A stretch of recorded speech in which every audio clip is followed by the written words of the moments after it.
This is Andi Purewal for ID Boxing. We are here in Albania and I'm joined by promoter Ben Shalom. Ben, your first ever stadium show. Florian Marku comes away with that unanimous decision victory at the end. Just to walk me through, firstly, Florian's performance, his win, some very nervous moments, especially when he got dropped at the end there. Yeah, I didn't think about that. It was our first stadium show, but I think with Florian, he's a fighter before he's a boxer, and you can see it in his eyes. He's an emotional fighter. He could have just jabbed his head off all night, and I think once the crowd start going, he can't help himself, and he was on the front foot, and he was trying to swing, and obviously he got dropped, but in the end, you know, he is a quality fighter, and his opponent was a quality fighter, and I think we needed a good fight tonight. We could have picked someone that he could have walked over. We obviously had to get someone in the top 15 for the WBC title, so it's a big step up for Florian, and for him to perform like that in the way that he did in front of this crowd was good. Obviously he could have made lighter work for it, but that's why we love Florian. That's why you love watching him, and that's why the crowd love watching him. Do you feel like he felt a pressure tonight to perform in front of his home fans, in front of those who have wanted to watch him box for so long? A lot of pressure. He'd been promising to come back for so long. Every time he fights in the UK, you get so many messages from Albanian fans everywhere. We do, my team do, Baz does, who puts on the event, who put on an incredible event tonight. Everyone's saying, when can we get him to Albania? When can we get him to Albania? We got him here, and they came out. In a few weeks' time, we had 12,000 people in here tonight for Florian Marku. It's incredible, and I want to do it again. We want to come back every year. It was that much of a success. We've seen his superstardom over here. Everyone in Albania that was anyone was here, and it was incredible. I've lost my voice. I've never been in an atmosphere like that. They say the UK fans are good, and they are the best, but the Albanians come very, very, very close. You mentioned 12,000 fans here tonight, and what was only a few weeks' notice from the official announcement. You said you want to come back here as well, so what will be the next step for Florian Marku? Look, he wants Josh Kelly. He's saying it all the time. Obviously, Chris Congo's in the stable. There's a lot of welterweights. We've got Samuel Antwi against Eko Isserman on the 24th of September on the Joseph Parker card. So there's a lot of options for him. I think he now is ambitious enough. He wants to fight anyone. There's Avanesian, there's Conor Benn. We know all that. I don't think anyone has the support that Florian has. I mean, we've been putting on shows in Manchester, Birmingham, Altrincham actually, London. Wherever you go with Florian, he brings a crowd, and you need that in boxing. You need personalities. And one thing I will say is, for him to actually become popular in the UK, think how many fighters not from the UK are popular in the UK. The British love their own.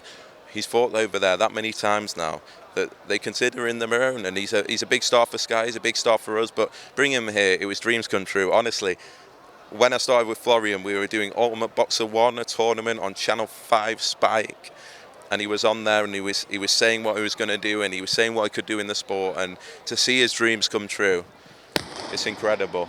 It is incredible. I'm glad you jumped as well then, Ben. Just moving forwards, get your thoughts. You mentioned that he's boxed in Birmingham. You've announced a new show in Birmingham, Fury Hunter. Firstly, how did that one end up in the second city?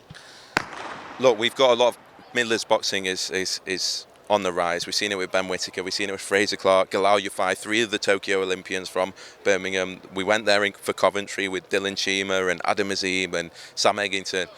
It's a big city now for boxing, and we wanted to put a big main event there. We think we'll have Ben on the card, Fraser on the card, massive night in Birmingham, and that fight it's been that fight that we've wanted for a long time. Obviously, Hughie got seriously ill actually on the last fight, and we wanted to get it over the line as soon as possible. Michael was getting itchy. It is the WBA final eliminator. There's a lot on the line, and it was one when we put out initially. Fans were very excited about it. Couldn't believe that Hughie was taking that chance. Couldn't believe that Michael was taking that chance. It's another 50-50 fight, just like Parker Joyce, with a lot on the line. And in the end, Birmingham was the obvious choice. You mentioned being a final eliminator. When the fight was originally announced, it was a regular title eliminator, the one which is currently held by Daniel Dubois. Is it the same this time around? Yes, so we expect the winner will be ordered to fight Daniel within 120 days, which is massive for both of them. Hughie's been waiting a long time. We know he's always taken the tough opponents, but we think now he's taken his time. He's been with Peter a while. He performed well against Christian Hammer. We think now's his time, and he wants to get in the mix of it. He wants the toughest fights. Not many fighters would take Michael Hunter. I promise you, we've offered that fight to other people. Hughie took it, and yeah, the winner will fight Daniel Dubois. You mentioned Ben Whittaker as well. Obviously, he fought out on the Usyk-Joshua 2 card. What did you make of his performance out there? think he boxed well. I think people after the debut, which was the most phenomenal debut I've ever seen, I couldn't believe any stick that he was getting. It was incredible. To perform like that with that much confidence and then do what he did was unbelievable. And I think he went to Saudi. It was on obviously another promoter's card. It was difficult out there. It wasn't what he was used to. He did have a niggle as well, which we're having a C2 at the moment. So it was difficult for him, but I thought he performed really well. And I'm just excited to get him back to the UK and build his fan base. We think he's going to be a superstar in the Midlands. He's a stadium seller.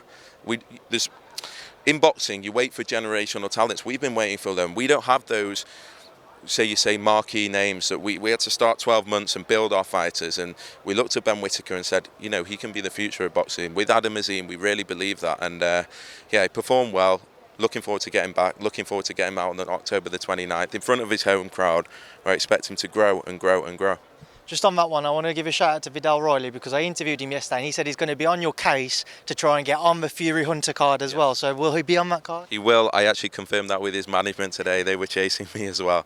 Again, a lot of good young fighters, a lot of big names, a lot of big personalities. It's what we want to see, because we were worried as boxing fans 18 months ago. We're looking around, where's the next pay-per-view stars? Like that crop of Olympians with Lawrence Okoli and Joshua Buatsi, they're not quite there yet. Josh Kelly. They've not quite got to the heights that we wanted them to. Where's the box office stars? And I think Tokyo potentially produced a lot of them in Ben Whittaker, Lauren Price, Fraser Clark, Karis Artingstall, Caroline Dubois, obviously Galal Yafai as well. It's good to see young talent coming through. It's good to see Viddal Riley coming through. It's good to see Adam Azim coming through. And the future's bright for British boxing, and we're glad to have a lot of them. Just on Usyk-Joshua too last week, I just want to quickly get your thoughts on what you made of Alexander's victory. I actually thought Alexander could have boxed better, but I think he did enough and he performed well, and he is the superior boxer, and I think we always expected that. I think everyone is a boxing fan, and there's an Anthony Joshua fan, just wanted Anthony to perform better, to give everything, to give his all. I think he did himself proud. Obviously, what happened after, I didn't think it was that bad. I think the problem was it was Alexander's moment. That was the problem. Someone could have stopped him, but I think Anthony Joshua has done a lot more good for the sport than bad, and people should remember that. And I know there's a lot of contrasting opinions as to what he's done and whether he has grown the sport and but when we look at it where we stand today, we know the broadcasters are all interested in pushing boxing as much as they do because of the Anthony Joshua story, because of the Tyson Fury stories. And I think we should remember that. Obviously, it wasn't his finest moment, what happened, but I think that was more because it was Alexander's moment. I think it was the wrong timing. Moving away from that, Smith-Mwakinyo, Liverpool next week. We go again, Ben. We do. We've got such a busy few weeks. Obviously, most importantly, Tasha Jonas in a unification, a tough fight again. Dan Aziz in a really tough fight against Shakan Pitters. That is going to be a cracker because it's two contrasting styles. Adam Azim's back out, Fraser Clark's back out. Obviously, Liam Smith's debut for us. It's a massive card in Liverpool. Then we're on to Shields Marshall. So 3 weeks on the bounce off the back of this, and Maya Baumgartner as well on that. It's an unbelievable start to the new season, so to speak, and it's going to be a very, very busy few months. It's going to be a great few months for boxing. Josie Parker's out on September the 24th. We've got the tournaments coming back. We've got Fury Hunter, and I can't wait to get started. Final one, Ben. Do you want to care to explain your attire tonight, because it's an interesting and a very loud T-shirt, or shirt rather, you're wearing? Listen, Florian wanted me to dress Albania, and he gave me this shirt. It's not my usual, but I promised him, and I'm glad I'm in it. It's been, honestly, one of the best experiences. It's been once, to be honest, I want to say a shout out to my team. It's because coming to Tirana and putting on an event like this is difficult. It's a crazy place.